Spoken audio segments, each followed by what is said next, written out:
Hi everyone, it's Nick back again. Rather predictably, it's time for a roundup of the week. It's Friday, so about time this happened, letting you know what new things have happened on the channel this week. Might be changing the format of this a little bit soon as I think of a more entertaining idea. But for now, we're stuck with this, so what's been happening this time round? Well, I bought you games on the ZX Spectrum, the Commodore Amiga, PlayStation and PlayStation 3. So let's have a look. Now, rather unusually this week, I bought you the same game on two different platforms. So we start off with the ZX Spectrum, bit of 8-bit history. Released in 1990 by Ocean, we have Chase HQ2, Special Criminal Investigation.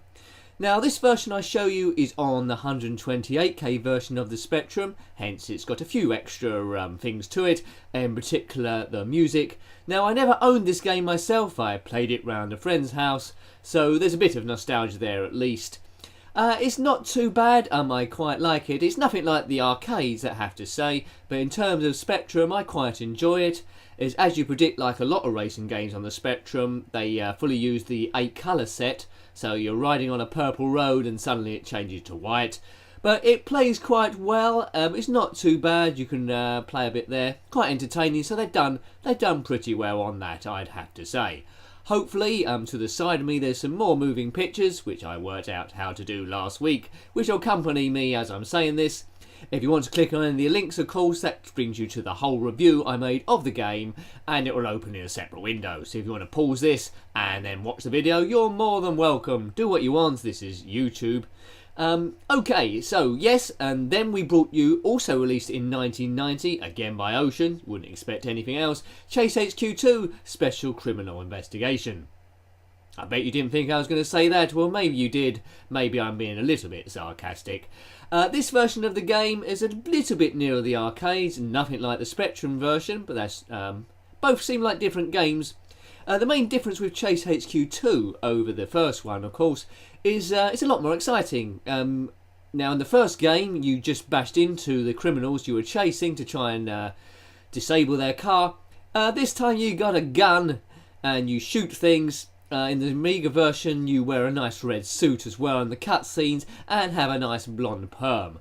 And that can't be bad. When it comes to policing, some things are more important than others. Now moving on, this got put up quicker than I thought it would. It's a game that I struggled on up to this point. It's Tomb Raider Blundering, yes, the original game by Eidos. It's stage 8, the CISTERN. Now this level is damn tricky, I don't mind saying. Back in the day I had absolutely zero chance of completing this because it's too blimey confusing. Now I've got a guidebook, those of you who are watching the series so far, and even with that I found it awkward. It's all a case of flooding the area at the right time with water so you can get to different levels. But took about an hour, not as bad as the previous one, Palace Midas, but it sure was tricky. And the levels from here on in are getting a little bit tough to do, so we'll continue doing those. But for people following the series, I've set up a different playlist just called Tomb Raider Blundering. So have a look at that, catch up on the series and any ones you've missed, or if you're new to the channel, please have a look at that. These are the videos that take me the longest to do, and by Jiminy we all can crack this game. Haven't completed it yet, of course, never did back in the day. CISTERN was as far as I got, and now we've completed that one, so we're in a brand new territory. The next game I brought you, number 5 is that? Looking at my notes over here. No, this isn't number 5, it's number 4. Indeed, I can count. Yes, fourth one was, as I sort of like hinted at in my last week's roundup, it's Need for Speed Hot Pursuit on the PlayStation 3. It's one of my favourites of the series, it's going to be a random play, so it's not really going to be a review. It'll be lots of let's play stroke random plays. We might not do all the circuits there, but we'll do a lot of them. So check that game out. It's quite cheap if you want to buy that now from Amazon and the like. But yeah, well worth doing. It's great fun. If you want to send me a friend request on PlayStation to beat my times, you're more than welcome, and my times aren't that spectacular, so at least you'll be beating someone. Unless you're rubbish, of course. And then I'll laugh in your face. But that's the way it goes, that's the way it goes. And the last game that we did, which I falsely announced last week that I'd uploaded, which I hadn't, which is Zen Pinball 2 as Star Wars by Zen Studios. This time it really is droids. Last week it was Han Solo, but this time it's definitely droids. R2-D2 and C-3PO. Number of different missions there. This whole thing is set on a sandcrawler run by Jawas. And either side you're gradually moving over the desert planet of Tatooine, and it's rather cool. If check the gameplay out. It's a bit hit and miss, my gameplay, if you like to see many of my videos, but we'll try and make it as entertaining as possible.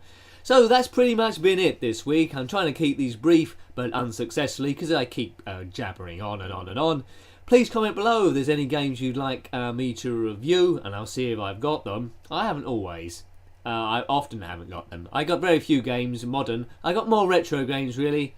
So yes, so it's been a good week, and date has been the 12th of September. Maybe I should have mentioned that at the start. We've all done it all back to front, but who cares? That's just the way we roll.